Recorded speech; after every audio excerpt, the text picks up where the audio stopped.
but the head of the third man overpasses the clouds. Then a cross comes out of the tomb, and a voice from heaven asks, "Hast thou preached to them that sleep?" And the cross answers, "Yea." Now these are how real legends look. They're embellished with all sorts of theological and apologetical motifs which are conspicuously lacking from Mark's account, which is stark in its simplicity. Finally, number 5, the earliest Jewish polemic presupposes the empty tomb. In the 28th chapter of the Gospel of Matthew, Matthew records the story of the guard at the tomb. And what's interesting for our purposes is Matthew's final comment about the guard story. He says, "This story has been spread among Jews until this day." Now, what that shows is that Matthew is concerned to exercise a widespread Jewish rumor or counter-explanation of the disciples' proclamation of Jesus' resurrection from the dead. Now, what were Jews saying in response to the disciples' proclamation, "He is risen from the dead"? That these men are full of new wine? That Jesus' corpse still lies in the tomb in the garden? No, they were saying the disciples came and stole away his body. Now think about that for a minute. The disciples came and stole away his body. The earliest Jewish response to the proclamation of the resurrection was itself an attempt to explain why the body was missing. And thus we have evidence for the fact of the empty tomb, which is absolutely top drawer, because it comes not from the Christians, but from the very opponents of the early Christian movement, who themselves entangled themselves in a hopeless series of absurdities, trying to explain away the fact of the empty tomb. On these 5 grounds, once again, the wide majority of New Testament historians who have written on this subject recognize that, in fact, the tomb of Jesus was discovered empty by a group of his women followers on the Sunday morning after his crucifixion. Fact number 3, on different occasions and under various circumstances, different individuals and groups of people experienced appearances of Jesus alive from the dead. This is a fact which is universally acknowledged today among New Testament critics, from liberal to conservative. Why? Well, 2 reasons. Number 1, Paul's list of eyewitnesses to Jesus' resurrection appearances guarantees that such appearances occurred. In 1 Corinthians chapter 15, Paul gives a list of witnesses to post-mortem appearances of Jesus. And scholars have shown that Paul is not writing there freely in his own hand. Rather, he is quoting, just as he says, an earlier oral tradition which he himself received and in turn is passing on to the Corinthian church. And this tradition is so old that it has been dated to within 5 years of Jesus' crucifixion. Some scholars think it even goes back to within 18 months after the crucifixion. Thus, it cannot be dismissed as some sort of later legendary embellishment. Paul's information makes it certain that there were individuals and groups of people about, still alive, who claimed to have seen Jesus risen from the dead. Secondly, the appearance narratives in the Gospels give multiple independent attestation of these appearances. Once again, the appearance stories are not found just in a single source, but we have early independent sources for these resurrection appearances of Jesus. And for that reason, all historical scholars are united in the view that after the crucifixion of Jesus, different individuals and groups of people claim to have seen appearances of Jesus alive after his death. Finally, number 4, the original disciples suddenly and sincerely came to believe that Jesus was risen from the dead, despite having every predisposition to the contrary.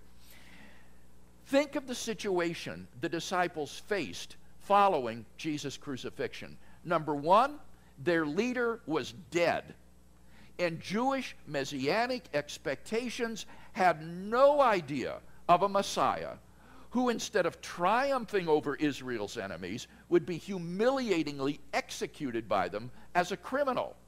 Messiah was supposed to come and restore the throne of David in Jerusalem and rule over Jew and Gentile alike. A Messiah who failed to throw off Israel's enemies, in this case Rome, and failed to reign, was a contradiction in terms. Secondly, the Jewish beliefs about the afterlife precluded anyone's rising from the dead to glory and immortality before the resurrection at the end of the world.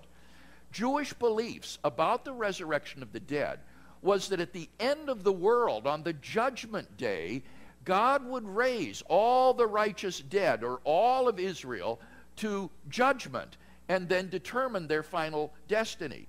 But there was no concept in Judaism of a resurrection of an isolated individual which appeared within history prior to the end of the world. So, confronted with the crucifixion of Jesus, at most all the disciples could have done would be to simply preserve Jesus' tomb as a shrine where his bones might reside in an ossuary or a bone box until the resurrection at the end of the world, when they and all the righteous dead of Israel would be reunited with their master in the kingdom of God. But they wouldn't, as first century Jews, have come to believe that he was already risen from the dead, in contradiction to Jewish beliefs. And therefore, the question is, how do you explain the origin of the disciples' belief that Jesus was in fact risen from the dead? Now, these are the facts. These are not opinions that are simply the views of conservative scholars. These represent the conclusions of the broad mainstream of historical scholarship today. Now, this puts the skeptical critic in a rather desperate situation. For now you have to ask the question, how do you best explain these facts?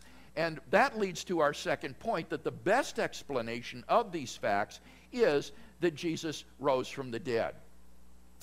And here I would argue that the resurrection hypothesis meets all of the standard criteria for being the best explanation. It has great explanatory scope. It explains all four of those facts that I mentioned. It has great explanatory power. It provides sufficient explanation for why each of these occurred. It is plausible. It is not ad hoc or contrived. It is in accord with accepted beliefs, and it far outstrips any of its rival theories in meeting conditions 1 to 5, as our skit, I think, so nicely illustrated this evening. Now, what's the critic supposed to say at this point? Well, I had a very interesting debate a few years ago at the University of California in Irvine on the historicity of Jesus' resurrection with a professor who had written his doctoral dissertation on the evidence for the resurrection of Jesus. He could not deny the facts of Jesus' honorable burial by Joseph of Arimathea, the discovery of his empty tomb, his post-mortem appearances, or the origin of the disciples' belief in his resurrection from the dead. And so his only recourse was to come up with some alternative explanation of these facts. And so he argued that Jesus of Nazareth must have had an unknown identical twin brother who was separated from him at birth and nobody knew about. He came back to Jerusalem just at the time of the crucifixion, stole his brother's body out of the tomb, presented himself to the disciples, who mistakenly inferred that Jesus was risen from the dead. Now, I'm not going to go into how I went about refuting this theory, but I think it's instructive because it shows to what desperate lengths skepticism must go in order to explain away the evidence. In fact, did you know that the evidence is so good that one of the world's leading Jewish theologians, the late Pinchas Lapid, who taught at Hebrew University in Israel, declared himself convinced on the basis of the evidence that the God of Israel raised Jesus of Nazareth from the dead. So I think we have very good grounds historically for affirming the fact of Jesus' resurrection. Now, if I might wrap up at this point, I mentioned at the beginning of my remarks this evening that there are really two avenues to a knowledge of Jesus' resurrection, the experiential and the historical. And I think we've seen that there are good grounds historically for believing in Jesus' resurrection. But I think it's also possible to know that Jesus is risen wholly apart from historical arguments through having an immediate experience of the risen Lord. And this is what happened to me.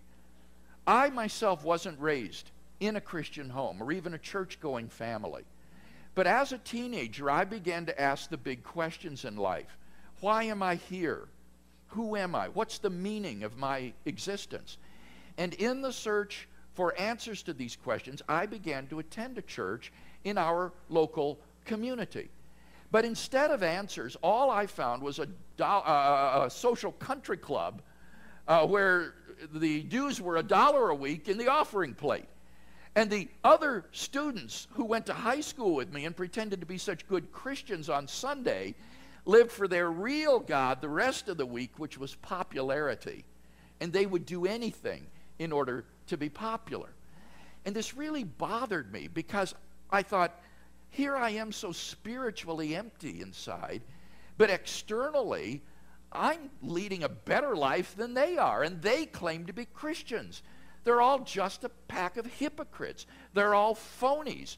They must be just as spiritually empty as I am, but they're all putting up a false front to the world, pretending to be something they're really not. And so I began to become very bitter and angry toward the people in the institutional church. And soon this attitude began to spread toward other people. As I looked at other people, I thought they're all fakes. They're all phonies. Everybody is holding up a plastic mask to the world, and the real person is cowering down inside, afraid to come out and be real.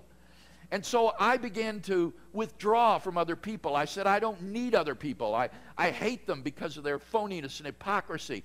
I don't want anything to do with them. And so I threw myself into my studies, and I shunned relationships with other people because I said I despised them.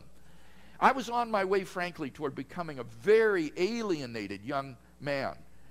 And yet, in moments of honesty and introspection, when I looked into my own heart, I knew that deep down inside, I really did want to love and to be loved by other people. And I realized in that moment that I was just as much a phony as they were. Because here I was, putting on this bravado, this brave front, pretending I don't need other people, when deep down inside, I knew I really did. And so that anger turned in on myself for my own phoniness and hypocrisy. And I don't know if you understand what this is like, but this kind of inner anger just gnaws away at your insides, making every day miserable, another day to get through. Well, one day I was feeling particularly crummy, and I walked into my high school German class, and I sat down behind a girl who's one of these types, you know, that's always so happy, it just makes you sick. And she turned, I tapped her on the shoulder, and she turned around, and I said to her, Sandy, what are you always so happy about anyway? And she said, well, Bill, it's because I'm saved. And I said, you're what? And she said, I know Jesus Christ is my personal Savior. And I said, well, I go to church. And she said, that's not enough, Bill. You've got to have him really living in your heart. And I said, well, what would he want to do a thing like that for? And she said, because he loves you, Bill. And that thought just hit me like a ton of bricks.